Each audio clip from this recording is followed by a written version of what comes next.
dans le prochain épisode de Demain nous appartient.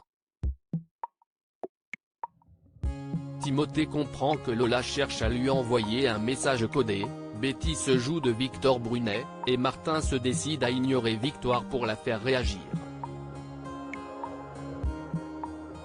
Lundi 29 octobre dans Demain nous appartient. Timothée est persuadé d'avoir entendu Lola lui parler par le biais de la radio. Mais depuis, plus rien, il ne parvient plus à rentrer en contact avec sa sœur décédée. Nour lui conseille alors de réessayer de jouer au clair de la lune avec les bouteilles en verre et ça fonctionne.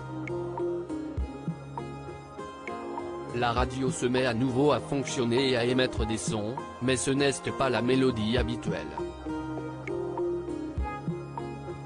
Dubitatif dans un premier temps, Timothée finit par en déduire que Lola lui envoie un message codé.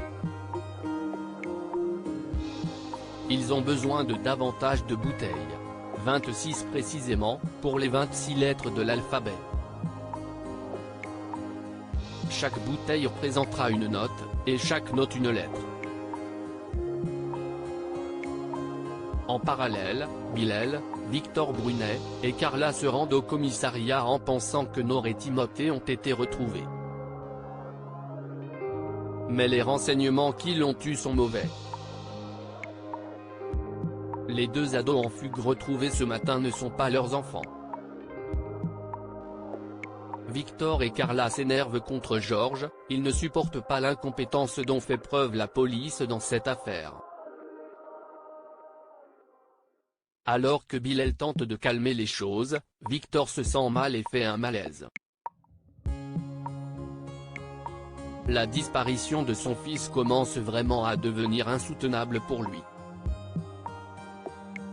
Chez les Delcourt, Margot vient s'allonger auprès de Maxime qui dort encore. Lorsqu'il se réveille, il lui demande ce qu'elle fait là et Margot répond qu'il lui a beaucoup manqué et qu'elle avait juste besoin d'un câlin. Mais Maxime lui explique que les choses ont changé et qu'il n'y a plus rien entre eux. Leur histoire reste un super souvenir mais il est passé à autre chose. Plus tard, chez Karim, Margot fond en larmes. Elle a l'impression de n'avoir plus personne. Ses parents sont morts, sa grand-mère est en EHPAD, son ex ne la y met plus. Mais Karim la rassure. Lui, il est là pour elle, et Anna aussi. Et Margot peut rester chez eux le temps qu'il faudra. Il est certain que les choses vont s'arranger. Mais en fin de journée, Karim et Anna se rendent bien compte que Margot ne va vraiment pas bien. Karim confie alors à sa compagne qu'il a l'impression de ne rien avoir de mieux à offrir à Margot qu'un simple canapé, comme tous les potes chez qui elle a squatté auparavant. Il aimerait qu'elle ait droit à une vraie stabilité, une vraie prise en charge. Ce qu'Anna et lui ne peuvent lui offrir à cause de leurs horaires de boulot. À la coloc, Victoire est toujours sur un petit nuage. Elle a enfin ce qu'elle recherchait tant, du sexe de qualité avec un mec pas prise de tête. Elle assure à Lucie qu'elle ne recherche rien de plus et qu'elle est certaine que Martin n'attend pas non plus que cela se transforme en relation, mais elle ignore que ce dernier est en train d'entendre toutes leurs conversations. Il finit par les rejoindre et se montre distant avec Victoire. Il prétexte qu'il doit partir et ne lui dit même pas au revoir. Pour Lucie, les choses ne sont pas aussi claires pour lui que Victoire le prétend. Martin rejoint ensuite Anna, son ex, pour boire un verre et se confie au sujet de Victoire. Il aimerait bien essayer de donner une chance à leur histoire mais a bien compris que la jeune femme n'était intéressée que par un plan cul régulier. Il adore se réveiller à ses côtés le matin et ne comprend pas pourquoi elle se limite au sexe. Anna lui conseille alors de l'ignorer. Ainsi il sera vite fixé sur l'intérêt que lui porte réellement Victoire.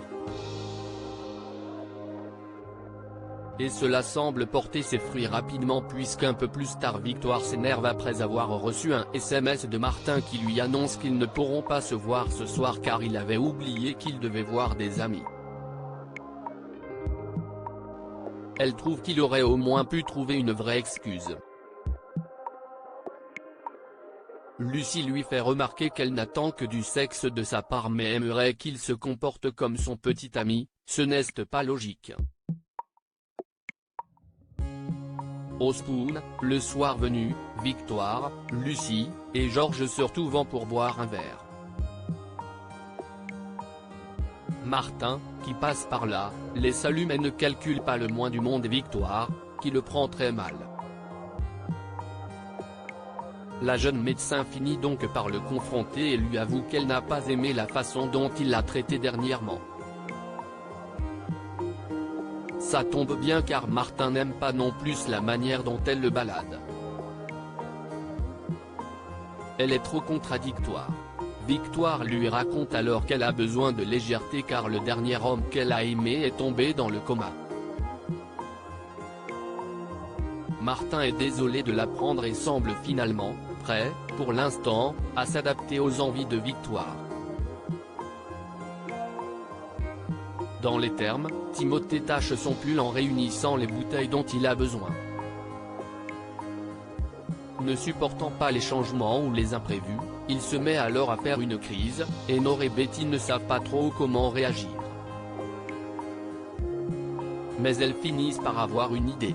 Betty se rend chez les Brunet et fait croire à Victor qu'elle avait prêté un livre à Timothée pour les vacances et qu'elle a besoin de le récupérer avant la rentrée.